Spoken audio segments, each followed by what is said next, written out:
Welcome to the first faculty colloquium of the year. And I know it was the custom last year to feature faculty who are newer in their careers, feature their research, but we kind of broke from that custom this year because of really a very exciting project that has come to fruition, and we wanted to feature it. And I have to say that this is a book that's on my on the coffee table in my office, and I use it as a reference a lot because it's a great just tutorial for me on the museum, but it's a great read, and I would encourage you from the standpoint of just, on your top 10 things to read, put this on that list. And I'm going to leave the specifics to Tracy to talk about, but I have to say that the When Modern Was Contemporary is a book that is a beautiful book. First of all, it's just extraordinarily well done, and it's been a work in progress for 5 years. 5 years, huh? So please, welcome to the first faculty colloquium, and please welcome Tracy Fitzpatrick to the.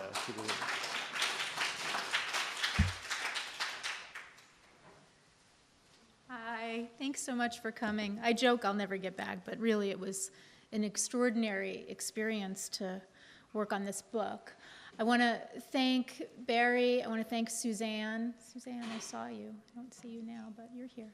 Oh, Suzanne, sorry. Thank you for letting the museum hijack the first colloquia for the catalog. I just thought since faculty members worked on this project, it would really be a great opportunity in this forum for them to present some of their research on objects that they wrote about for the catalog. As I said, I joke about not getting the 5 years back, and I confess that when I started working on this project in 2009, I really, even though I had worked with the modern collection here for 5 years already at that time, I sort of thought, I don't know what this project is going to be. It feels a little bit like a vanity publication for the museum, and it really turned out to be so much more. I know now I had no real understanding of the collection within the context of Roy Neuberger. He was truly one of the most important philanthropists, collectors, and advocates of the arts of his time. I think one of the reasons that he's less well known than some of his peers is that we tend to evaluate one's legacy after they're gone. And he lived for such a long time. He died December 2010 at the age of 107. And so we're really only at the point of truly looking at his life and what he did. Another reason is his papers, the Roy R. Neuberger papers, are all upstairs on the 3rd floor. They're not accessible to the public. And one of my goals is, when the museum's ready, to release those papers to the Archives of American Art so they can be used by scholars in the future, because I think they really hold a wealth of material for people working on this 30s, 40s, 50s, 60s moment in the development of modern art in the United States. So just very, very briefly about Roy, and I'm going to speak very quickly so we can devote most of the time to the faculty members who worked on objects for the catalog. He was not born into an art collecting family. He was orphaned by age 13. He dropped out of the NYU School of Journalism in 1923. He went to work for the B. Altman department store, the flagship store down in Manhattan. And that store was really important to him. B. Altman was known for its customer service and for developing this very loyal following of customers. And those lessons he took with him throughout his life in business. The other thing that he did while he was there was he socialized with colleagues who were involved in the arts in one way or another. So these were people who took him to museums, to galleries for the first time, concerts, and it was through that experience that he decided, even taking art classes, and he had a brief flirtation with thinking he might be an artist, very brief. It was through that experience that he wound up in Paris in the 1920s. When he was in Paris, he did, I know, it's great. He did what we art historians, right, my fellow art historians here, what we try to teach our students to do, which is learn to look, to use your eyes, to look at art, to train yourself, right, to look really even before you start to think in a way. And this is something he did going to museums. He spent a lot of time at the Louvre in particular. And I would say it's probably one of the skills that he developed that served him best in everything that he did throughout his career. While he was there, he stumbled across the story of Vincent van Gogh, who in the 1920s, even though his work was unsaleable during his lifetime, in the 1920s, his work was seeing 5 figures. There was a kind of Van Gogh craze. There's a sort of like a myth that somehow that Roy kind of, I don't know, didn't discover Van Gogh, but sort of, came upon Van Gogh. Well, Van Gogh, there was a rage at the time about Van Gogh. There were lots of forgeries on the market at that time. The influence of the story of Van Gogh is the thing, though, that inspired him to support contemporary artists. So he came back to New York in 1929 and wound up on Wall Street that spring. He took a job at a firm called Halley Stieglitz as a runner, so he was bringing trades, delivering orders to the trading floor. He was making $15 a week. And when the crash hit just months after he got there, because he was just a runner, he was only managing his own money. And he did he developed an instrument for himself, even at an early age, what we now call hedging. So and it's an instrument, a protective instrument that he used throughout his life. And what he did is when one security lost value, he sold the same number of dollars short of another security, right? So he was balancing out his portfolio, and when the crash hit, he came out even. He wrote that many people much older and wiser than he obviously suffered terrible, terrible losses. But at a time when a lot of young men his age were just having to rebuild their lives, he, in the early 30s, got married, started a family, and started buying art. He started buying art very, very cautiously, 1937. His first purchases were a painting by a pretty unknown artist named Guy McCoy and a drawing by William Gropper, well known today. And the two pieces, when you look at them, are kind of unremarkable visually, but in combination with one another. There's some seats up here there are 4 seats right here if people in the back want to sit down at some point. In combination with one another, they actually embody 2 key ideologies that he adopted and continued to use throughout his collecting, which was, number 1, to support contemporary artists and people who supported them, and number 2, to buy work by artists who he felt had something strong to say through their art. He was, his work, and this is a photo, I'm sorry it's a little blurry, these old photos it looks nicer when it's smaller. Neuberger Berman, about 1953, that's Roy in the center. This is the ticker tape, what it used to look like, and you can see the paintings over on the right-hand side. That's our Stuart Davis, Barbershop, Mars and Hartley's Fisherman's Last Supper. That's a piece by Lee Gatch and a Ralston Crawford.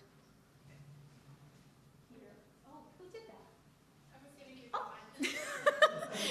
No, it's okay. Okay, you can leave it up here. Okay, thank you.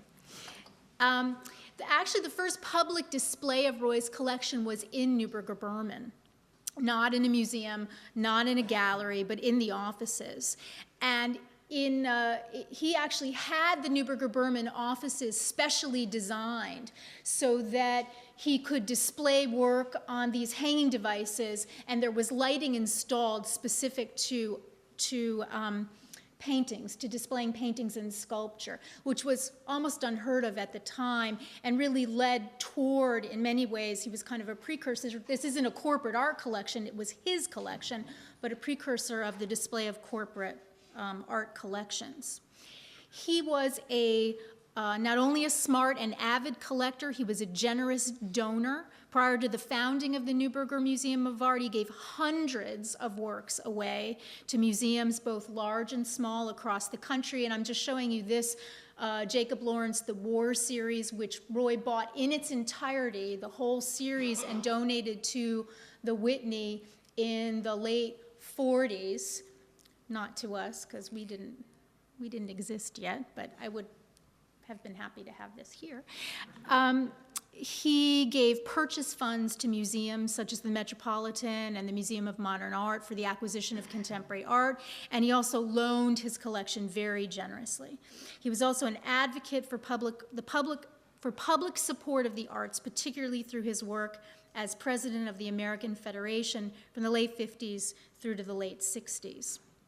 When the Neuberger was founded in 1969, it was given a core group of objects by Roy, and today that collection, which is about 950 objects now, a little over a tenth of the total collection of the Neuberger,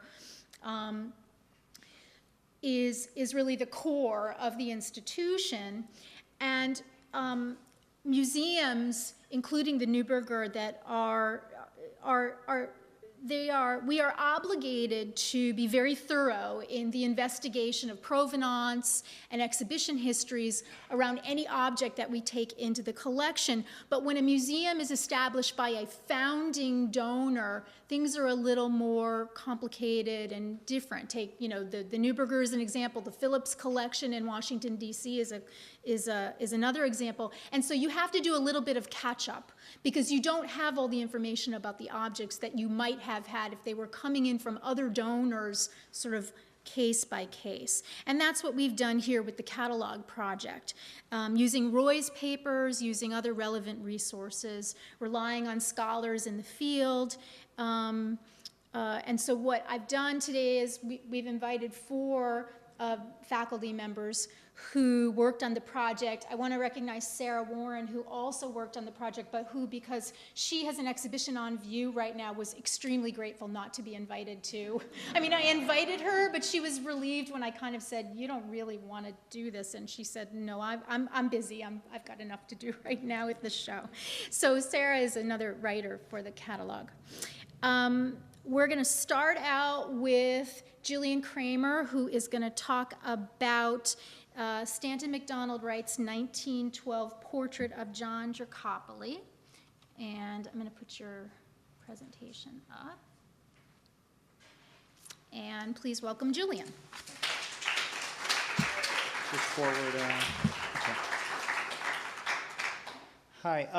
I should also say, just for those who are curious, and I was interested because this is the first time I was writing I usually write for art magazines and art criticism, so this was the first time that I embarked on a project like this. And Tracy sent a few images, and she said, choose 2 of these 4, if that sounds good. And I chose this one, and I didn't really know much about MacDonald Wright. I'd sort of heard of the synchromists, and in Art 101, there's the idea of all these competing early movements that are trying to, with the vorticists and the synchromists and the futurists, all the less famous ists, basically. And so I thought, well, sure, this sounds like an interesting sort of cul-de-sac. And it actually, what I quickly realized is it's, when you're working with something that's less well-known, what was interesting was to sort of go down the rabbit hole. It turns out MacDonald Wright was a total scoundrel. He painted, and what was really interesting, Michael offered very generously the laser pointer, and I realized mostly what I was interested in was less the painting itself, which is fine. I mean, it's a good painting. but it's actually a very small portion of a much larger original. But it was more the gossip about this crazy guy who painted this about the age of a senior. I think he was 20, in fact, he was 22 when he painted it. So it was actually very interesting. That was one of the first, obviously things that cropped up. I did the math. He was born in 1890. This was painted in 1912. And I thought, or 13. The dates with him, because he wrote a lot of he tended to backdate things to say he was the first of something. So, he was either 22 or 23, but he was about the age of our seniors. So the whole time I was researching this, I kept finding these sort of insane things. He was from a very pretty well-to-do family from Charlottesville, Virginia. He moved as a young boy to, my caveat is that basically I was really interested in the gossip about him. So I apologize, it's not, it's not the stuff I usually write, but it is fascinating to see how one of these kind of early modernist figures, just how it was really almost like today with media companies or web companies, the way they're trying to insinuate themselves as the leading figure in, say, we shrink your data better than anybody. So we take reality and sort of abstract it better than anybody was his thing. In fact, so much so, I'll give you the little bio in a second, but he was a very good writer, which helped, and he was living in London with his brother for a few months after this early period. And his brother has a different name, and so it seemed less suspicious. But his brother wrote a book under his name, Willard Huntington Wright, and the book is called Modern Painting, Its Tendency and Meaning. It came out in 1915, so it was pretty early in the whole early modernist thing. It was really meant to be one of the first English language kind of textbooks of modern art. And he gave, now it turns out MacDonald Wright himself, Stanton, wrote most of the book. And because their last names are different, nobody really noticed that the Wright is the same, but everything else was different about the name. And just to give you a sense, MacDonald Wright started, and he does have credit as founding the first American sort of self-consciously modern art movement that declared itself modern. All the other American artists who would go to France would kind of fall into the old-fashioned 19th century, trying to associate themselves with the establishment. MacDonald Wright was unusual in that he really did try to stamp the first one with a very poor Pennsylvania painter who was probably more talented but less of a PR genius named Morgan Russell. So the movement, they stamped it the synchromists, a word that had been used by here and there by a couple other painters, but they really, and there's a lot of debate because there's this French and Russian couple, the Delaunay's, who used it in a poster, seeing Kromm, a year earlier than they did, and they actually got in a fist fight at a bar about it with, and I think the Americans were roundly defeated by the French and the Russian painter. So, but the thing that was amazing was I actually found the book at the Metropolitan in the library. They have a copy of this very old 1915 art textbook, and they give synchromism. Let me see the exact number. They gave themselves a 28-page chapter. They gave another chapter called Picasso and Cubism, got 25 pages. And Orphism, which was this competing style that was very similar, and I'll just show you, let me see if I can. This is his kind of fully mature synchromist painting. There's his, let me just go back for a second. There's his brother, painted by him, with his collection of books right around the time he's working on the book. In London. This I'll jump back to. This is the subject of our painting. But where is the... okay, sorry. Anyway, the Orphic painting by Delaunay it was shoehorned into the Picasso and Cubism chapter, didn't get its own. And Kandinsky was discussed in 8 pages in a chapter that title was called The Lesser Moderns. It was kind of great. Anyway, so MacDonald Wright, to go back a second, moved to Paris very young. He was actually, I think, 18 when he moved to Paris. He married a very well-to-do Wisconsin. He had run out of money. When he was a teenager, he hopped on a boat to Nagasaki as a 13-year-old. He ran away, or 14-year-old, excuse me. He ran away. Signed up as a cabin boy on a windjammer for Nagasaki, but his father got wind of this and hired some Pinkerton detectives who caught up with the windjammer in Honolulu, and they dragged him back to Santa Monica, where his father owned a hotel.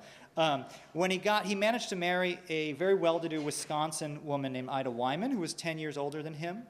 She and her mother lived with him in an apartment in Paris, and they traveled around Europe going to art galleries. I think they left the mother-in-law in Paris while they went around. And when he came back, I mean, what was sort of mind-boggling as I was researching this is that, I was thinking of, here's somebody my student's age who's kind of going on these kind of Keystone Cops early modernist art adventures.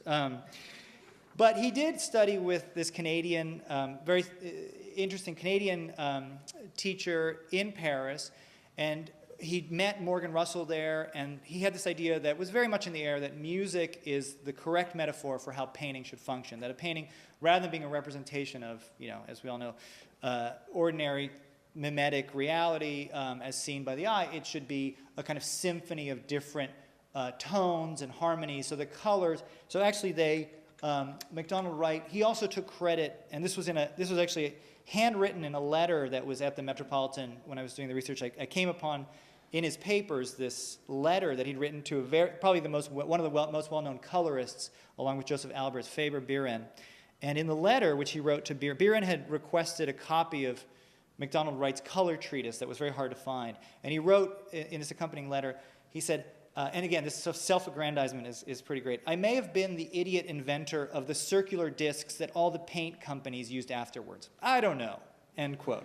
But he had this idea, and I don't know if you can tell from the right, and again, apologies about the blurry image, but the cutouts, and maybe I will use the laser pointer, these little shapes are cutouts, and this is the white is a second piece that would be put on top of the first piece, and you would actually have these cutouts, and so they would almost be like certain finger formations on the piano, so that the sequence, the distance from the colors, if you turn the colors into 12, there's 3 primaries, and so it's easy to divide them, multiply them by 4, to get 12. So you have the 12-tone harmonic scale or in music, and you have the 12-tone color scale. And so you have these chords depending on what effect you want. And so the chords he would use to sort of push the eye forward in areas that jut out, pull the eye in areas that recede. And you could, he was deeply influenced by Cézanne. And another, I didn't bring a slide, but you can all picture Jackson Pollock.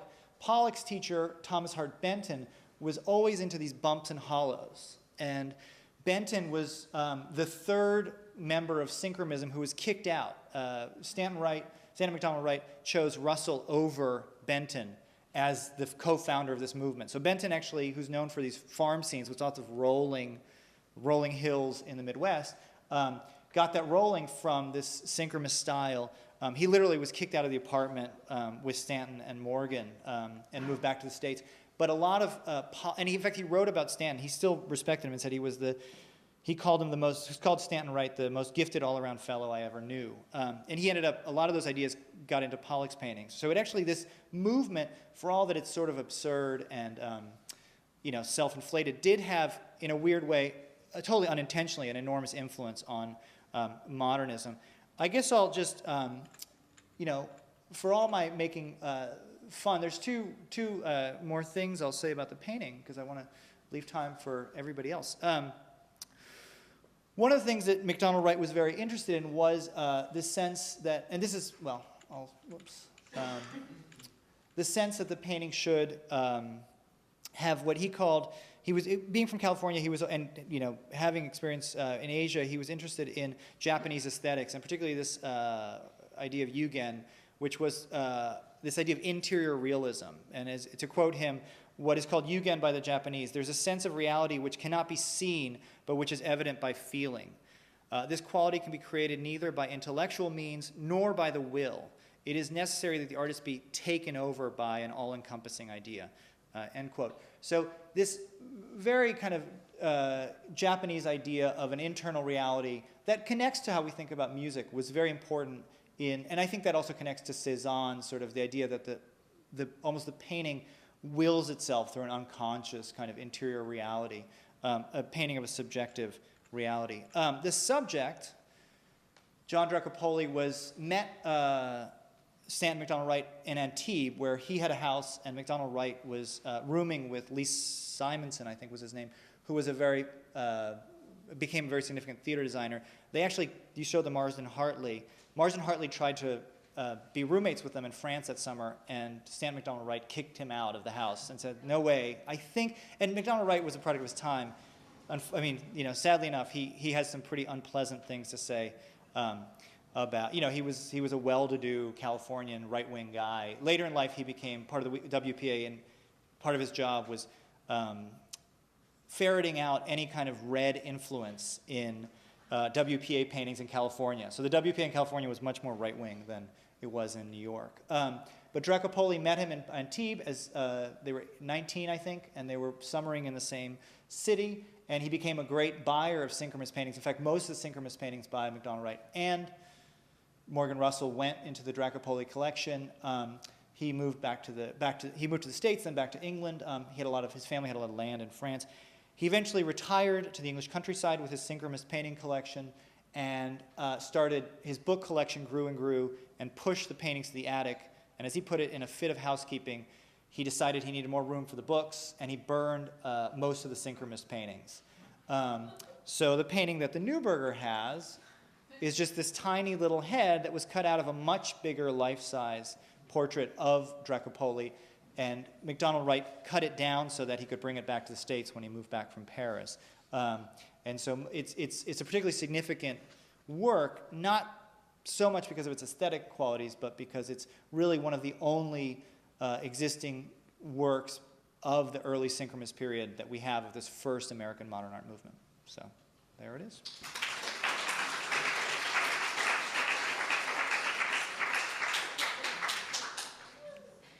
Thanks, Julian. Next up, we have Jane Kromm, and she is going to talk about Lionel Feineger's High Houses #2. Jane.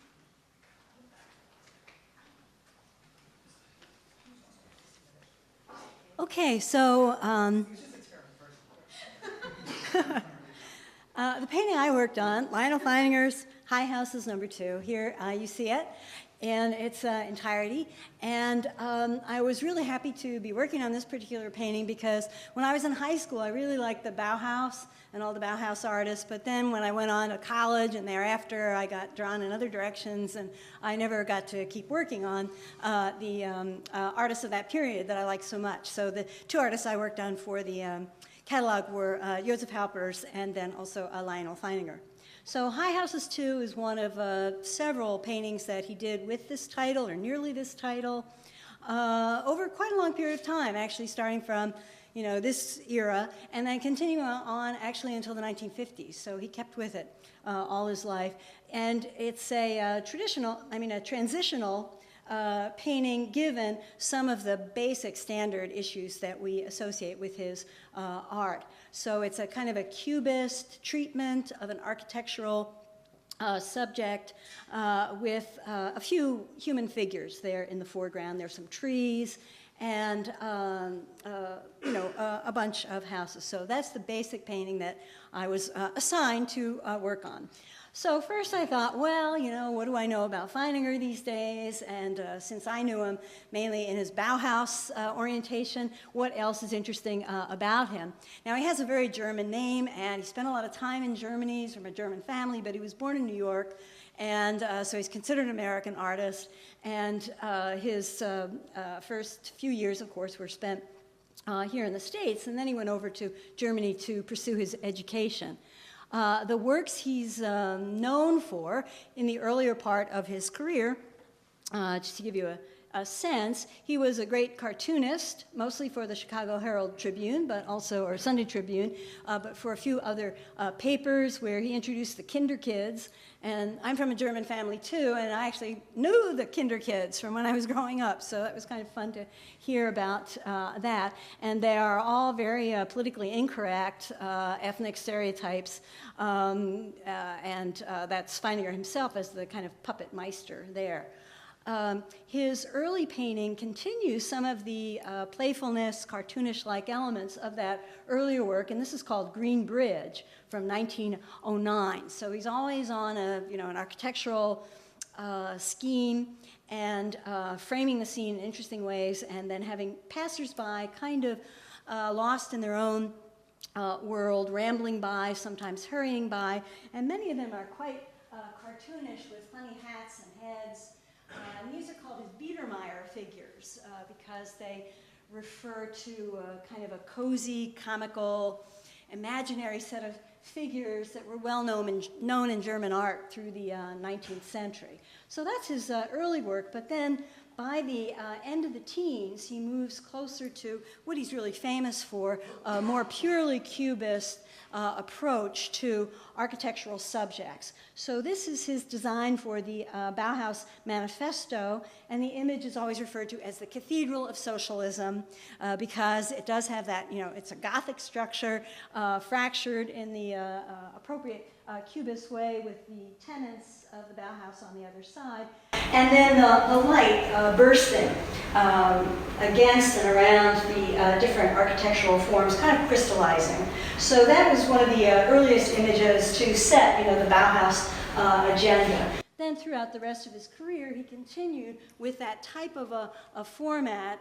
This is Gelmeroda from 1929, and he did a series based on churches and particular countryside places in Germany, working out this light crossing and slicing and sluicing through all the different elements of different kinds of architectural structures. So that's really what he's famous for. And then he had a very long career back in the United States, in the New Haven area, continuing some of these same issues. At the Bauhaus, he was the master of the printmaking workshop, so he handled all the printmaking issues. Okay, so I have a sense of his background, and now I'm coming back to look at the image and see what I think about it.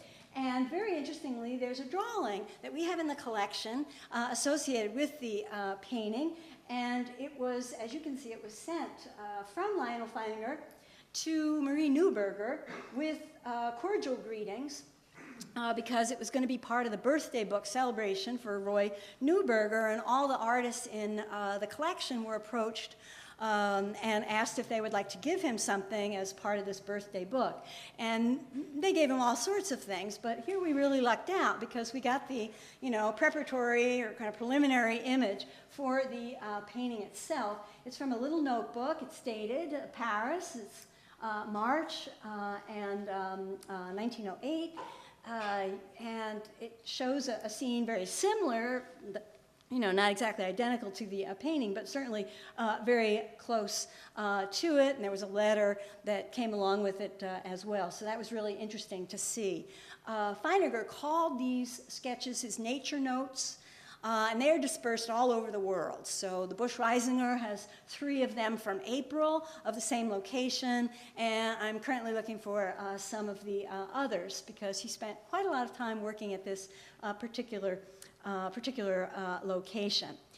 Many of the early writers about the image talk about him as obsessed with the speed of modernity and the New York skyline and loving skyscrapers and things like that. And I sort of thought, that's not a skyscraper. There are some interesting things about the way it looks, and you know what? That's not it. First of all, there are like too many chimneys. And then the whole silhouette of the building is wrong. It's earlier because they're wider at the bottom and they kind of move in a little bit towards the top. And then there are these strange patterns and sort of diagonal sections there. So I was interested in all those things, and actually, thanks to Julian, I was working with a book, which I still have not given back to him. So I have to buy him a new one.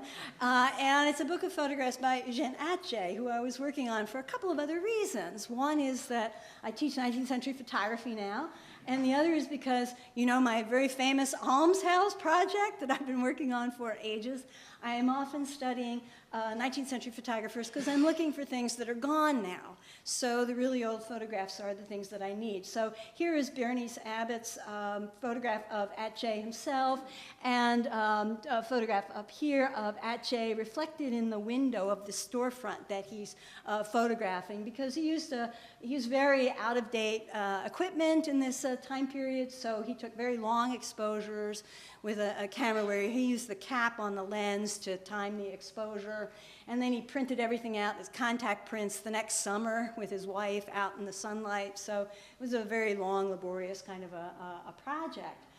But one of the things that he worked on were scenes of the various neighborhoods in Paris.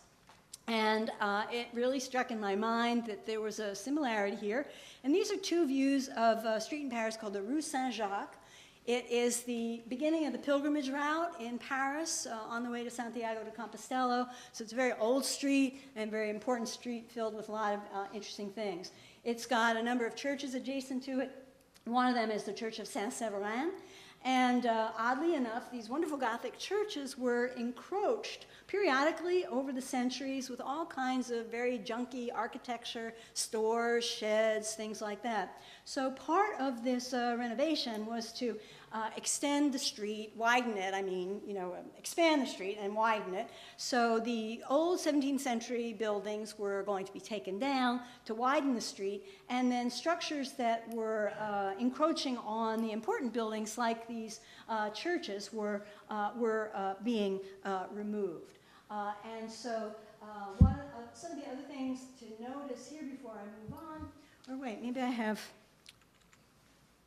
Yes, okay, so I have them paired up in this way. I'm kind of looking at that sort of telltale silhouette and the scaffolding and the staining and the various kinds of patchy marks on the sides of the buildings, which seem to add interest and pattern and subdivisional potential to the artist in his painting. Now, some of these things are in the drawing, but not all of them. And like I say, this is one drawing of a whole bunch of them, but you can see something that seems to resemble the sorts of scaffolding that you see over here, kind of propping these buildings up. So I thought, well, this is really pretty interesting, because if you are in the process of subjecting structures to a cubist analysis, normally you have, the structure itself, you have the fenestration, you have the roof line, you have the edges. That's pretty much what you have to work with. But if you're doing a demolition,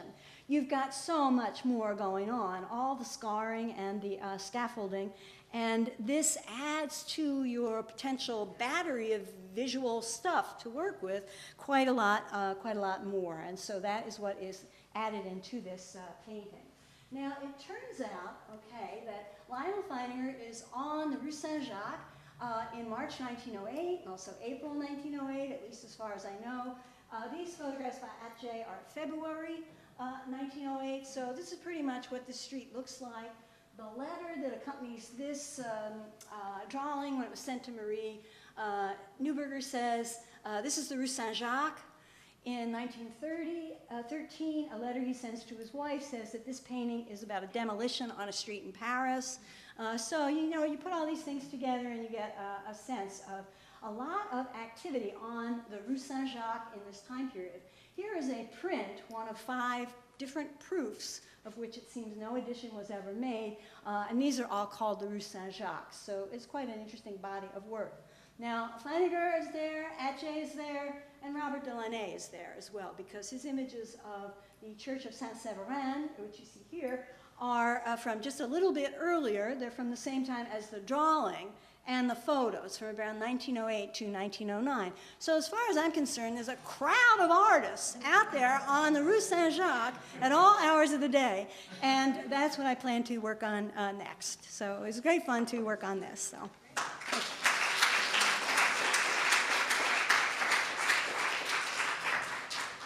Thanks so much, Jane. Next up is Jen Hyacinthe, and she is going to talk about Romare Bearden's melon season. Oops, okay.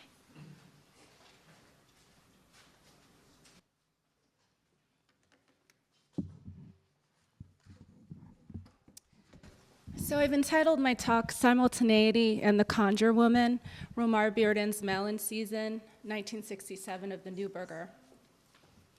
In 1968, Ralph Ellison wrote an essay included in an exhibition catalog for a show of Romare Bearden's work at the State University of New York in Albany, November 25th through December 22nd. The essay was reprinted in an issue of the Massachusetts Review Journal, whose cover was designed by Bearden. And you see that here. Ellison asserted that Bearden recollected and maintained the vitality of his memories of childhood in North Carolina and of coming of age in the North in his artworks by, quote, reducing them to artistic style, end quote. A style demonstrating the painter's deep expertise in remaking the painting traditions of Europe and Africa that came before him. To Ellison, Bearden's process culminated in the, quote, creation of fresh methods to explore the plastic possibilities of the Negro experience, end quote. In so doing, Bearden, by various abstract visual means, addressed narratives of and social inequities faced by Black people in America in the mid-20th century, without the limits inherent to social realist painting. Ralph Ellison and his wife Fanny were collectors of Bearden's work, and this is one they owned, entitled Gray Interior of 1967. As Ellison noted, Bearden brought a, quote, new visual order into the world, resetting society's clock with his own method of defining the times. Bearden merged the formats of art history masters with various dynamics of Black abstraction. And for this discussion, I'm focusing upon the metaphor of conjuring in the Neuberger mixed media work Melon Season of 1967. Conjuring was one means Bearden employed to bring about a new visual order and an associated new way of critiquing modes of visual and social modernity with contemporary impacts. Using the rural South as a backdrop, in Melon Season, Bearden illustrated an intimate scene of Black women's work with clear visual abstraction, incorporating a vivid palette to color his bric-a-brac bodies in a flattened and empty field spotted with floating collaged elements. The seated figure in profile carries a sharp blade in her hand, poised after cutting the pile of greens that rest at the bucket at her feet, or from slicing the watermelon section, resting in the hand of her companion. Intimacy between the two women is reflected in part by their presentation as the sole figures in a bare, albeit colorful, landscape. The isolated ambiance of the environment resonates with the conditions under which Black American women worked in both the 19th century and in today's Black Belt South, practicing quilt making and the food arts, for instance. Shifted from the slave context that preceded them, where abstract communication was necessary to avoid the ears of the masters, Melon Season is a type of politicized space where women voice their various personal and societal challenges to each other while carrying out their tasks. At the same time, Bearden visually transposed the secret communication of spirit writing used by American slaves into a glossolalia, a visual layering of tongues, spiritual messages, or contemporary social narratives in Melon Season that you see here, and other works like it that reference the form of the conjure woman. Bearden's reprise of slave glossolalia is but one way to see his layering strategies. Another way is through the lens of his appropriation of synthetic cubism in a manner he describes eloquently in his 1969 essay entitled Rectangular Structures in My Montage Paintings. Quote, I painted broad areas of color on various thicknesses of rice paper and glued these pieces on canvases, usually in several layers. I tore sections of paper away, always attempting to tear upward and across on the picture plane until some motif engaged me. When this happened, I added more papers and painted additional colored areas to complete the painting, end quote. Bearden used variegated color and the addition of collage materials to heighten his layering and planar dissections in the manner of the synthetic cubists and with the intuitive immediacy of abstract expressionists on the one hand, and on the other, he is conjuring. You're looking at a promotional poster for Bearden's 1964 collage-based Prevalence of Ritual series, and Conjure Woman, a mixed media collage on board from the series. As Rachel Ledoux noted, quote, Bearden's turn to collage in 1963 was accompanied by the appearance of the character of the conjure woman in his work, end quote. A commingling suggesting that the figure was an important formal device Bearden used to push the limits of his particular collage-inflected abstraction. This is the actress Bea Richards as the conjure woman Baby Suggs, as depicted in Jonathan Demme's 1998 filmic adaptation of Toni Morrison's book, Beloved. In 1969, Bearden described the conjure woman as a key figure in Black Southern communities, consulted on matters of love, providing healing protocols, and quelling familial and community conflict. He wrote, much of her knowledge has been passed on through the generations from an African past, although a great deal was learned from American Indians. A conjure woman was greatly feared, and it was believed she could change her appearance. So, in short, Bearden's collage-based abstraction and conjure woman have in common the qualities of simultaneity, showing various planes of vision and existence at the same time. A new visual order, to use Ellison's words, where vision and meaning are accessed through layering that destabilizes notions of linear history and narrative, and, as a parter I might have it, disrupting the center-periphery dynamics upheld by social domination.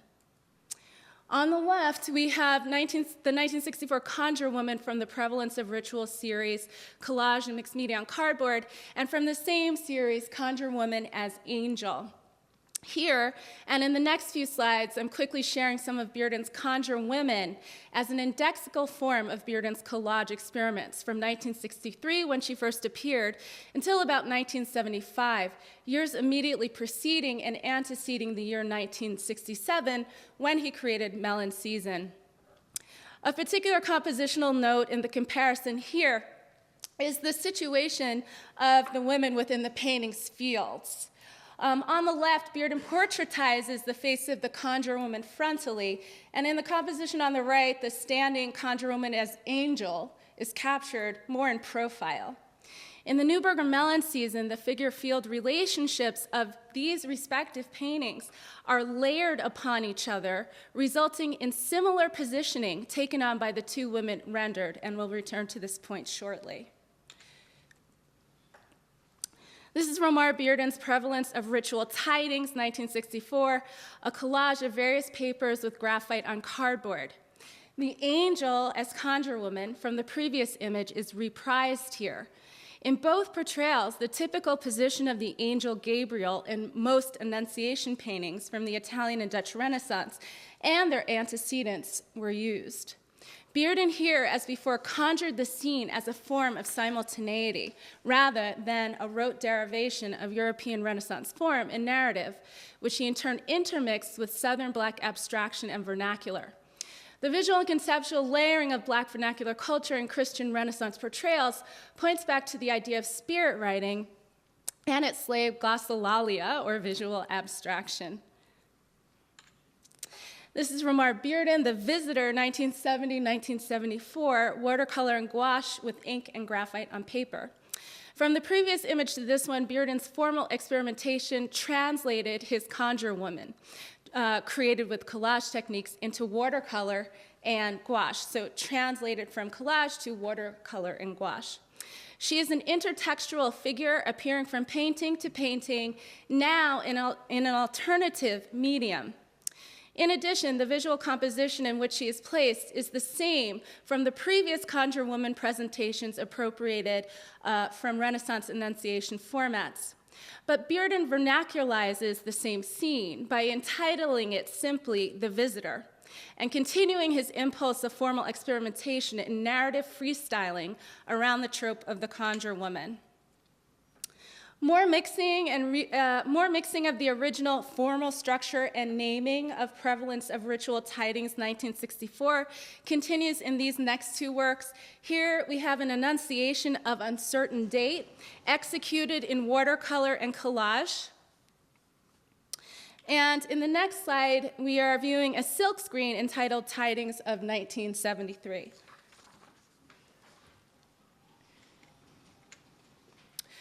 This is Bearden's Visitation of 1941.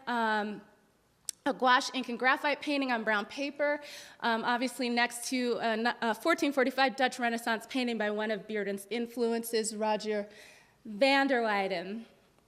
And you notice the positions here, and I will get to that in a minute. Let me stick to the script, or I can just go many places. So another instance of conjure woman intertextuality appears in Bearden's Visitation, another instance of conjure woman intertextuality appears in Bearden's Visitation, and what has been called the only self-portrait Bearden painted of himself, which we see here, and here's the Visitation reprised in this only self-portrait, supposedly, of Bearden. This work is a 1981 piece. It's a collage, graphite and mixed media work on fiberboard, which Bearden has titled Profile Part 2, The 30s, Artists with Painting and Model. So within this tableau, the artist references not only the Visitation, but one of his other influences, the early Renaissance master Duccio, right here, by including one of his paintings in the background, just behind and mostly occluded by Bearden's form, among other references and influences within the tableau, from Cubism to African masks, etc. And here, this is just Duccio's Annunciation, 1308, appropriated and made anew with Bearden's Conjure Women sets. Because of Bearden's Conjure Women dynamics of simultaneity and liminality, which, as we've seen, include flipping between Visitation and Annunciation compositional structures, gliding among different media, yet irrespective of media, using layering techniques from collage surfaces to water-based veils, and intertextual references to the conjure woman figure, I read the Neuberger's Melon Season as part of the Conjure Women archive. In this pairing, the figures in Neuberger's Melon Season are positioned according to van der Weyden's Annunciation of 1435. In Bearden's paper collage on canvas work, Gabriel's side profile and the frontality of the Virgin are enacted by the seated and standing women, respectively. A similar move can be seen in earlier Northern Renaissance paintings that Bearden studied, such as Van Eyck's cryptic Arnolfini portrait of 1434. In this case, the angel Gabriel is the Italian merchant Arnolfini, and the woman's identity is up for debate, but commonly taken as Arnolfini's wife. Here, she is in the position of the Virgin Mary in many Annunciation scenes. Moreover, the painting is known by multiple titles: the Arnolfini Wedding, the Arnolfini Marriage, the Arnolfini Double Portrait, and the Portrait of Giovanni Arnolfini and his wife, reminding us of Bearden's lack of precise naming in the Conjure Women formats, depicting the same women and scene, but using different titles, the Annunciation in one and the Visitation in the other, and using different media. This comparison then brings up the question, who is the conjure woman in Melon Season? The conjure woman actually splits both intra-compositionally and inter-compositionally. Whether Bearden layers his Black vernacular scenes featuring women over, under, and or through the Renaissance composition of the Annunciation or the Visitation, it may not matter. From the intra-compositional perspective, both female figures are conjurers and conjured within the scene representing Christian supernaturalism, adopted by Bearden as fractured, nonlinear, highly abstracted, temporally slippery, slave glossolalia, defined as the encoded visualization or inaction of Black oral text. In the Annunciation, Gabriel is supernatural, an angel, and the Virgin is similarly spiritually imbued as the vessel of Immaculate Conception. In the Visitation, the Virgin is supernaturally impregnated by the Holy Spirit and visits her cousin Elizabeth, who, despite her very advanced age, is 6 months pregnant by God's grace. Formally, the spiritually enervated figure takes the frontal or profile position in those representations, and here, liberally, if not simultaneously. So In the slide on the right, we view another melon season collage of 1967 by Bearden, residing in the Quest Royal Fine Arts Collection in New York City. It is smaller at 11.5 by 8.5 inches. The Neuberger version is 56.5 by 44.5 inches.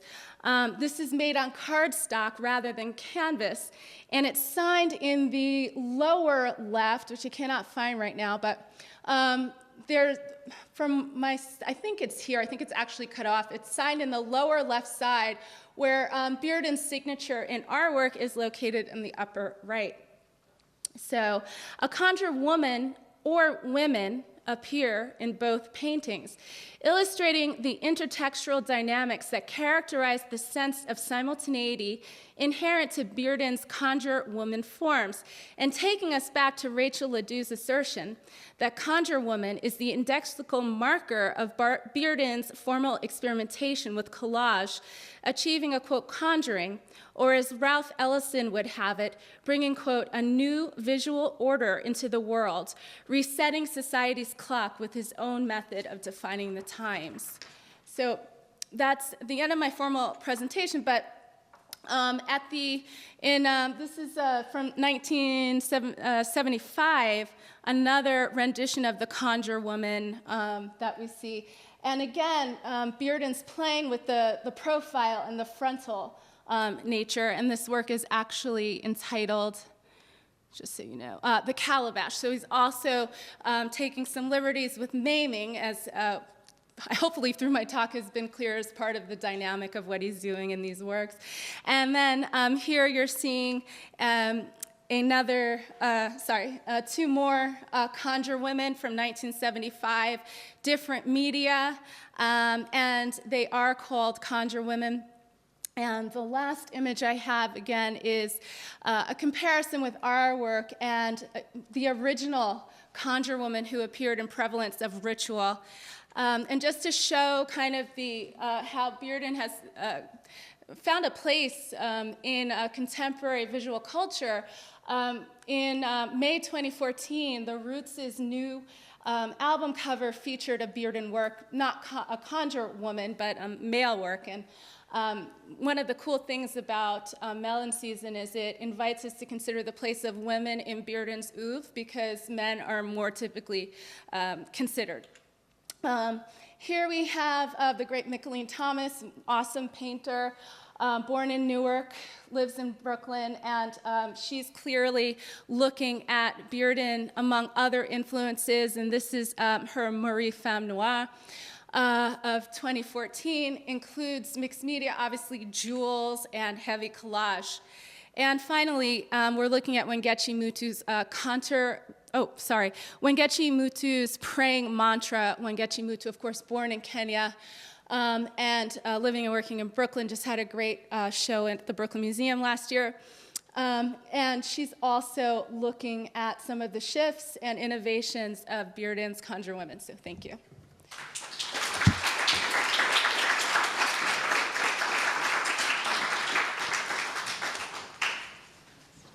Thank you. And I want to thank the scholars. Barry's going to come up. But I want to thank all the speakers so much for your contributions to the catalog and for your talks today. I'm going to exercise my privilege to ask one more question of Tracy, because the book is as impressive as it is as a piece of scholarship, which you've seen. I wanted to ask you, what did you learn about Roy you didn't know when you started the book?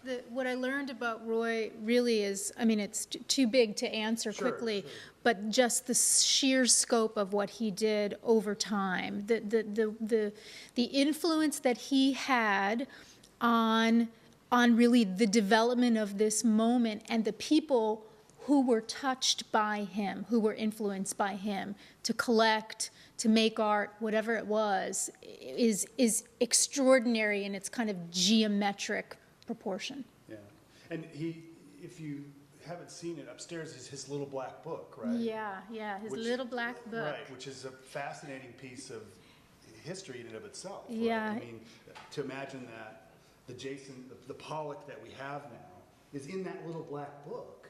and he paid $800 for it, right? I mean, It was a very good investment. yeah. Yeah, very good. So was there a particular talent that was he visionary in essence? I think so. I mean, he didn't, a lot of collectors at that period of time, they would rely on people to sort of guide them. He just walked you could walk the whole contemporary gallery scene in a day at that time. He bought the Frankenthaler and the Rothko that we have upstairs on the same day, just walking down 57th Street. I mean, he worked at that he loved, and he knew the dealers, and he bought the things he wanted to live with, because remember, these were all things that were in his apartment at one point or time. Well, the Pollock piece was about helping him pay his... Yeah, the Pollock was, he walked in, some of you have heard me tell this story, he basically walked into the Betty Parsons Gallery in 1949. He was looking at that painting and left, and he knew Betty Parsons. He had already purchased works from her. Of course, she was one of the great gallerists of that period of time. He went home. She called him later that day and said, and this is before Pollock was Pollock, said, Pollock, he can't pay his oil bill. Will you buy that painting? And he sent the check for $800 off immediately so Pollock could have the money, and didn't even get the painting till the following year. Well, and certainly Roy Neuberger played a huge role for Purchase College, because Tom and others will know this better than I do. This was the first building, right, at the college. And we taught dancing here and everything, right? I mean, this was one of the first buildings that was completed and we were able to use. So it's You're a child at the time. I'm not suggesting that Tom was here as president. Suzanne was here. Did you teach in this? No, they didn't let people like me in this building. But, We had signs that said trailers. The artists had this building and we had Right. trailers. That's all I'm gonna say. but I think my point is that it's an incredible legacy that we have stewarded. And the more I hang around the museum and learn a lot. Tonight was great, by the way. I mean, it was fantastic. So I want to thank you for your work, Tracy, for putting the book together, your scholarship as well. If I can find a corkscrew, there's more wine. And please hang out. I want to exercise my prerogative. One story. When Roy was 102, I was at the Armory show then at the Armory, and I'm looking at a piece of art, and behind me I hear the gallery, the dealer say, "Mr. Neuberger, I want to show you the artist that I was talking to you about." And he was in his wheelchair. Oh, really? And he was looking at a young artist. I don't know what happened. We talked, said hello, and I moved on. But that was 102. Well, thank you for coming. It's great to see you guys. Congratulations. It was great. Thank you.